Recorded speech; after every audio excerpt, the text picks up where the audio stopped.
जो मुद्दा जिसकी चर्चा हमने की, जो बागी है उनके खिलाफ जो कार्रवाई की गई है, क्या उस कार्रवाई के बाद डैमेज कंट्रोल होगा? मैं सबसे पहले आप लोगों के पास आना चाहूंगा, ये बताइए जो बागी हैं क्या वो नुकसान पहुंचाएंगे इस बार? ये बागियों का कोई नुकसान नहीं होने वाला, होगा नहीं होगा उससे हमें कोई मतलब नहीं। हमें मतलब है वर्धा जिले में दारूबंदी है, उस पर सवाल होने चाहिए।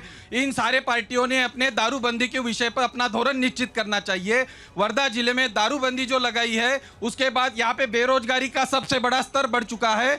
वर्धा में जो MIDC बनी है वो गलत जगह पे बनी है। वहाँ पे एक बापू कुटी और सेवाग्राम का दवाखाना पहले से है। आज वहाँ पे वर्धा का कोई भी व्यापारी अगर अपना बड़ी वहाँ पे इंडस्ट्री डालने जाता है तो उसको NOC लाना पड़ता है वो सेवाग्राम आश्रम से। क्या सेवाग्राम आश्रम में ऐसी कोई अथॉरिटी है वो प्रदूषण का नियंत्रण चेक कर सके? ये एकदम सरासर गलत है। वर्धा में बेरोजगारी का जो स्तर बढ़ा है उसके पीछे दोनों पार्टियां जिम्मेदार है। इन दोनों के कपड़े उतारने। कौन दोनों? कांग्रेस और भाजपा दोनों ने सत्ता का यहाँ पे अधिग्रहण किया है, लेकिन जो मूल मुद्दे हैं उनको दोनों ने बगल दिया है। और मैं आपसे भी विनती कर। ठीक है, जवाब दीजिए मनोज जी, पहले आप जवाब दीजिए। बेरोजगारी बहुत बड़ा मुद्दा है। बेरोजगारी बहुत बड़ा मुद्दा है यहाँ पे, और ये 10 साल में बहुत ज्यादा बढ़ी है।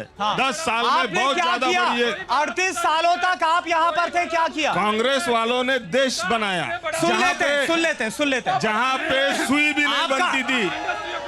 आप नेता को सुनना चाहते हैं, सुन लेते हैं। आज तक वर्धा में या जो जितने प्रोजेक्ट बने हैं जो मोदी सरकार बेच रही है वो सब कांग्रेस ने बनाया है। यहाँ से सुई नहीं बनती थी, आज अपन मंगल पे यान भेज रहे हैं, कांग्रेस की बदौलत भेज रहे हैं। ठीक है, मिलिंद देशपांडे जी, सवाल आपसे भी है, सरकार में आप हैं। ये बात सही है कि सेवाग्राम की वजह से वर्धा का विकास रुका हुआ है।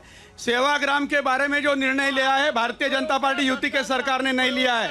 ये क्या बोल रहे हैं आप? काफी पहले 10 साल से आप भी सत्ता में हो ना, 10 साल से आप भी सत्ता में हो ना। 10 साल में सेंट्रल में, केंद्र सेंट्रल में भी आप ही हो और स्टेट में भी आप ही हो। क्या कर रहे हो आप लोग? क्या कर रहे हो आप? क्या बोल रहे हैं? सुनना पड़ेगा।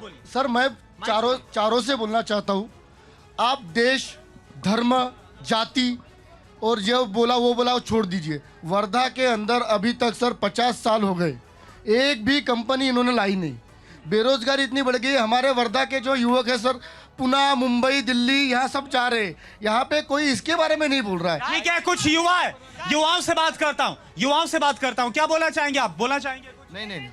ठीक है, आप बोलिए, कौन हाथ उठा रहा है? आप बताइए क्या बोलना चाह रहे हैं? सर यहाँ पे जो मुद्दे चल रहे हैं, मैं एक ही कहना चाहूँगा, जो यहाँ के जो 4 टर्म से जो विधायक के लिए जो सीट दी है उन्होंने, उनके पापा ने सुधीरनी लगाई थी, वो सुधगिरनी उन्होंने डुबाई है। जो रोजगार था उन्होंने डुबाया है। उनके पहले के जो राष्ट्रवादी के MLA थे उन्होंने भी अपनी बैंक भी डुबाई और सुधगिरनी भी डुबाई। रोजगार तो सबसे पहले इन्होंने खाया हुआ है।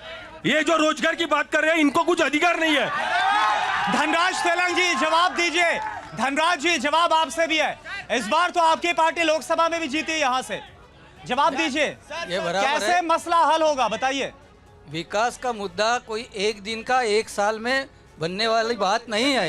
ये पॉलिसी डिसीजन रहता 10 नहीं, उनका सवाल ये है कि अब तक क्या पॉलिसी नहीं बन पाई? 50 साल का लेखा जोखा भी 50 साल में, ठीक है ना? जवाब दो आप। क्या बोल रहे हैं आप? खामोश करिए थोड़ा सा सब लोगों को। मैं बहुत ही थोड़ा शांत होइए। गंभीरता से बोलना चाहूँगा। ये जो हमारे आप जहाँ पर आए हैं, ये वर्धा जो हमारा गांधी जी का, विनोबा जी और गांधी जी का ज़िला है, इसकी एक अपने पूरे भारत में एक अलग पहचान है। और आप जिस तरीके से शो करना चाहते थे, मैं समझता हूँ कि जो लोग तरह तरह की बातें कर रहे हैं, ये मुद्दे बिल्कुल भी नहीं है। विदर्भ जो है ये किसानों की धरती है, और वर्धा जो ऐसी जगह है जहाँ से सर्वधर्म समभाव, राष्ट्रीय एकात्मता, सर्वधर्म समभाव, बंधुभाव, इसका मुद्दे क्या है? मैं बताता हूँ। मुद्दे यहाँ पर किसानों का मुद्दा है, बहुत बड़ा महंगाई मुद्दा है। अभी जो हमारे महाराष्ट्र में जो सरकार चल रही है, जिन्होंने इलेक्शन, बेरोजगारी मुद्दा है, बिल्कुल मुद्दा है। अभी जो महाराष्ट्र में हमारी सरकार जो चल रही है शिंदे साहब की, इन्होंने इलेक्शन के 2 महीने पहले एक लाडली बहन योजना यहाँ पर लॉन्च किया, और उसी के माध्यम से चाहते हैं कि ये इलेक्शन जीत जाए। लेकिन मैं समझता हूँ कि ये 1,500 रुपए। ठीक है, आपने मुद्दे गिना, मैं आऊंगा, महिलाओं की बात करता हूँ। आप बताइए क्या मुद्दा है? एक बार महिलाओं से बात। मुझे बताइए बेरोजगारी का मुद्दा जो है, क्योंकि यहाँ के सब जो प्रकल्प है वो गुजरात जा रहे हैं। फॉस्कॉन है, टाटा एयर बस है, सब क्यों गुजरात लेके जा रहे हैं? हमारे बच्चे यहाँ बेरोजगार बैठे हैं।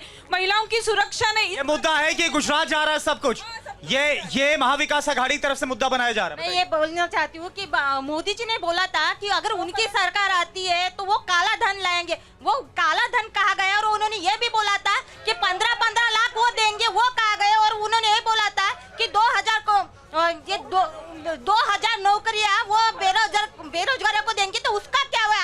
आप अगर वर्धा से हट के बात कर रहे हैं तो ये भी मुद्दों का वो सवाल जवाब दे। अगर मैं वो ये भी चाहती हूँ कि आप वर्धा पे बात करें।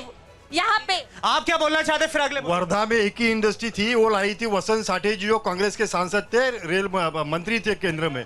उसके बाद में इतने सांसद हमारे यहाँ पे बीजेपी के अभी तक 3 बार सांसद हो गए, उनके रेजिम में एक भी इंडस्ट्री आई नहीं है। ये सरासर बात झूठ है। ये जो इंडस्ट्री चालू है ये कांग्रेस के बदौलत पे चालू है। ठीक है, मैं जवाब लूंगा। इन्होंने जो सूदगिरनी बंद करने की बात करी है, पिछले साल शेखर शेंडे जो यहाँ के कांग्रेस के उम्मीदवार है, उनके अंडर ही बड़ा रोजगार मिला हुआ है, जिसमें 2500 लोगों को नौकरी मिले। और ये लोग जो बोलते कि डेवलपमेंट में इससे ज्यादा बड़ा डेवलपमेंट कभी हुआ नहीं, बराबर है ना? इससे बड़ा कमीशन आज तक किसी ने देखा भी नहीं है खाते हुए। ये सबसे बड़ा कौन खा रहा है कमीशन? कौन खा रहा है? जो यहाँ के कार्य सम्राट, लोकप्रिय, सबसे बड़े आमदार जिसको कहा जाता है। दूसरी बात, पिछले 10 सालों में इन्होंने कौशल्य विकास, रोजगार, स्वयं रोजगार की बात करी है। कितने लोगों को इन्होंने रोजगार लगाया? सब झूठे आंकड़े। किसी के पास ऑफर लेटर। शिकायत किससे है? महाविकास से या महायुति से? महायुति सरकार से। किसी के पास ऑफर लेटर नहीं है। ये स्वयं रोजगार की बात करते हैं। वर्धा में कितने स्टार्टअप को लाया है।